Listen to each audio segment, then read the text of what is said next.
Hi, I'm Paul from Norway. I'm currently in Oslo, and you might be familiar with some of the more popular sites here, like the Royal Palace. However, today I'm going to explore some hidden gems.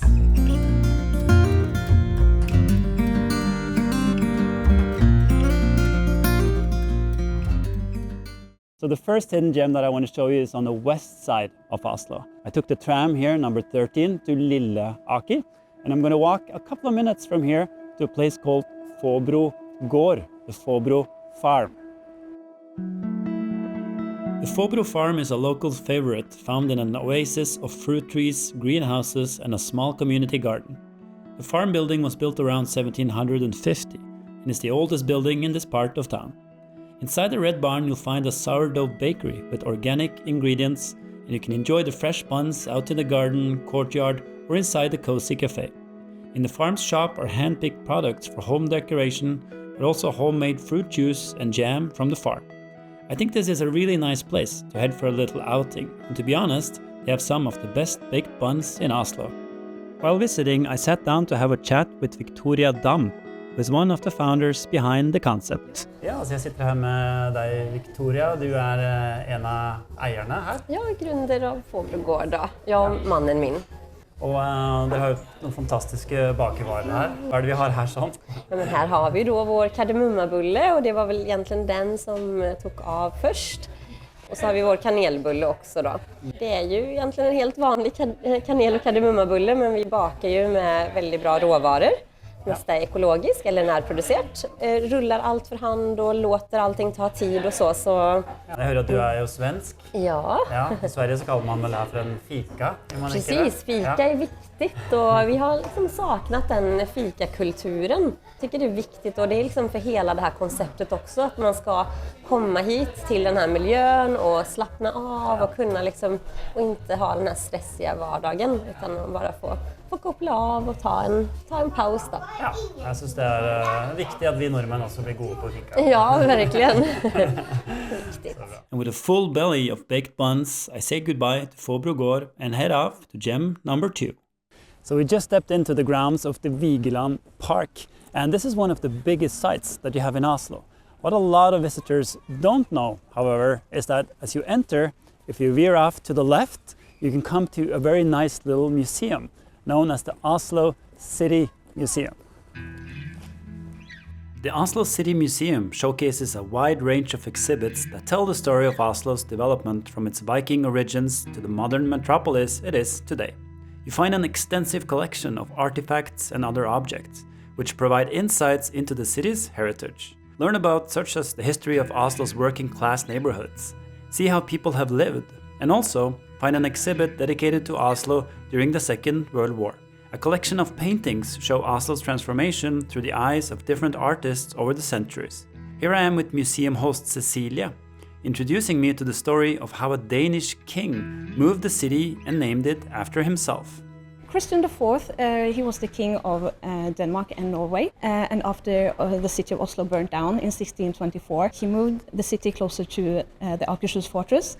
He named the new city after himself. That's why the city changed its name from Oslo to Christiania. Okay, and then we changed it back to Oslo again. Yes. Yeah. So this year is 100 years jubilee for the change of name back to Oslo again. Back to Oslo, yeah. I spent about an hour in the Oslo City Museum, ate a waffle, and then headed off to gem number 3. The next hidden gem is actually located very close to the Oslo City Museum. And I mentioned the Vigeland Park earlier, but there's also an excellent Vigeland Museum.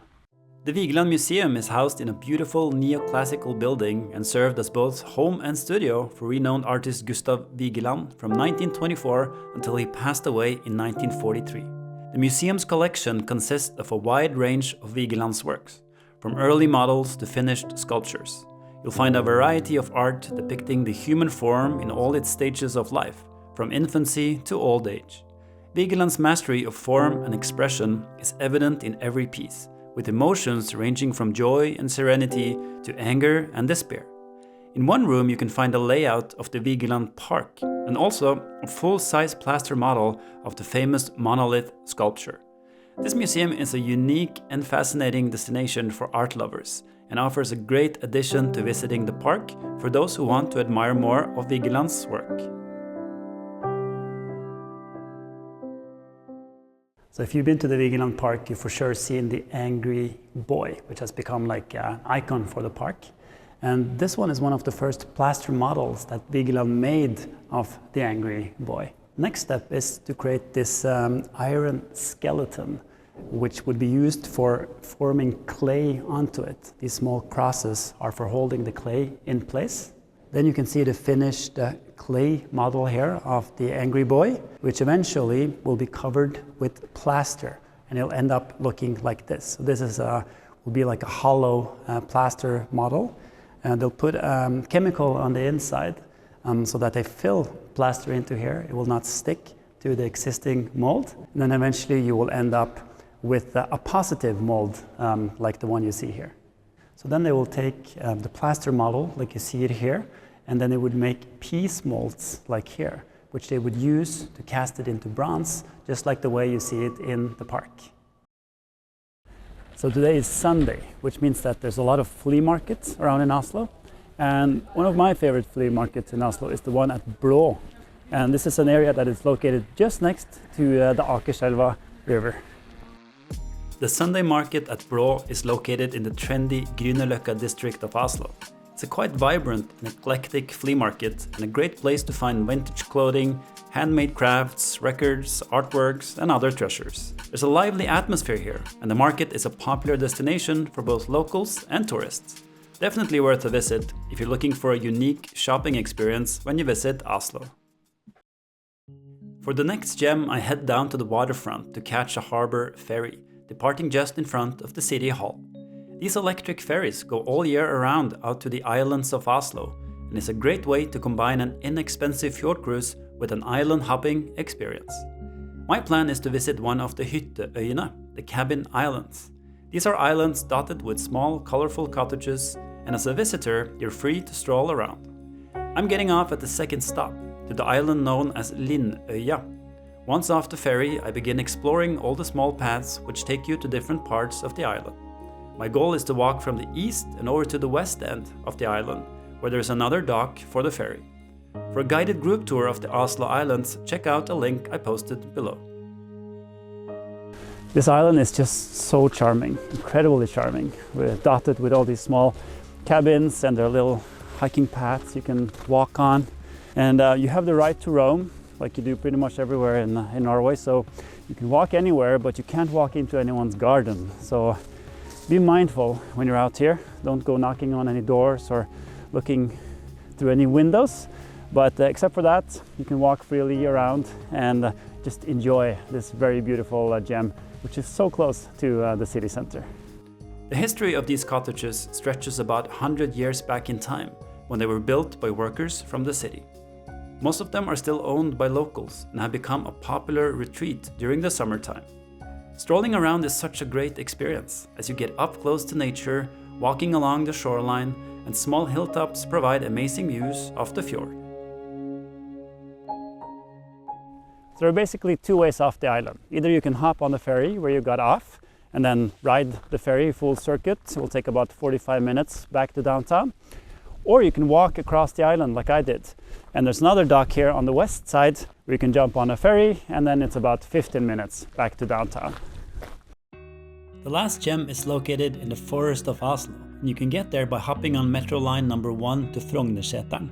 This is a great ride that takes you through the woods of Oslo with views overlooking the city. So you basically just ride metro number 1 to the end station. You get off and you are in the middle of the forest. If you're here in the summer, you can go hiking. In the winter, you can go skiing. But I'm going to head down the hill here now, and I'm going to visit one of my favorite cafes, restaurants in this area, which is definitely a hidden gem. From the Frognerseteren metro station, continue downhill through the forest for about 6 to 7 minutes. In the winter, it can be slippery, so bring good shoes. So right up ahead of me here, I have the Frognerseteren cafe / restaurant. And the cafe here is really nice because they have a lot of nice pastry, and they also have one of the best hot chocolates in Oslo. Frognerseteren is a beloved institution with a long history dating back to the late 1800s. you'll find panoramic views of Oslo and the Oslo fjord from here. It's a very popular destination for locals, whether it's for a casual lunch, a romantic dinner, or a special occasion. Stepping into the timber building transports you back in time, and with the warmth of the wood-paneled walls and the crackling fireplace, it feels very cozy and welcoming. On the walls are Norwegian war heroes, traditional decorations, and the air is filled with the comforting aroma of freshly brewed coffee and Norwegian warm pastries. All combined, it makes this a tough combo to beat. And not to forget the hot chocolate with unlimited amounts of whipped cream.